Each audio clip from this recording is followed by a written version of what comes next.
Méditation du 28 juin, un vrai Jésus. Pourquoi vois-tu la paille qui est dans l'œil de ton frère et ne remarques-tu pas la poutre qui est dans ton œil? Matthieu 7, verset 3. Je me souviens que le premier film que j'ai vu sur Jésus était l'Évangile selon saint Matthieu de Pier Paolo Pasolini. Cela me rend triste de penser à l'image de ce Jésus en noir et blanc sur des vies grises. J'apprécie le sourire du Jésus du classique Benhur parce qu'il a mis l'estime en couleur dans ma vie. J'ai rencontré son image la plus complète cependant à la fin de mon adolescence en lisant Ellen White. Un seul détail en guise d'exemple.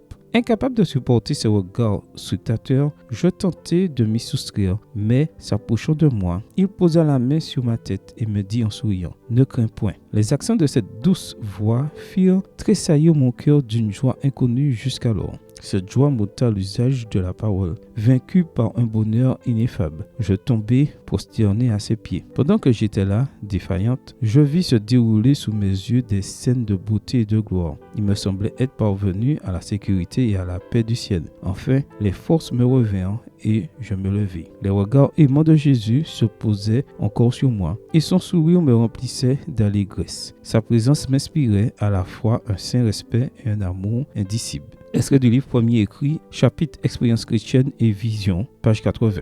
Le Jésus des évangiles est une personne qui aime, qui guérit, qui sauve et qui a de l'humour. Par exemple, en son temps, il était facile de caractériser le grotesque en faisant allusion aux chameaux et Jésus les utilise pour exagérer de telle sorte que ses messages les plus durs soient bien pris. Dans Matthieu 19, verset 24, il est dit « Je vous dis encore, il est plus facile à un chameau de passer par un trou d'aiguille qu'à un riche d'entrer dans le royaume de Dieu. » On peut interpréter ce texte de bien des façons, mais ne me dis pas que l'image n'est pas drôle. Ou, dans Matthieu 23, versets 24 et 25, « Conducteur aveugle, que retenez-vous au filtre le moucheron et qui avalez le chameau? Malheur à vous, scribes et pharisiens hypocrites, parce que vous purifiez le dehors de la coupe et du plat, alors qu'en dedans, ils sont pleins de rapines et d'intempérance. » Quelle pilule, quelle hygiène! Deux grandes vérités enveloppées d'humour. En fait, Jésus aimait les gens, mais parfois il lui fallait dire ce qu'il avait à dire. Alors, il a eu recours aux paraboles ou à l'humour.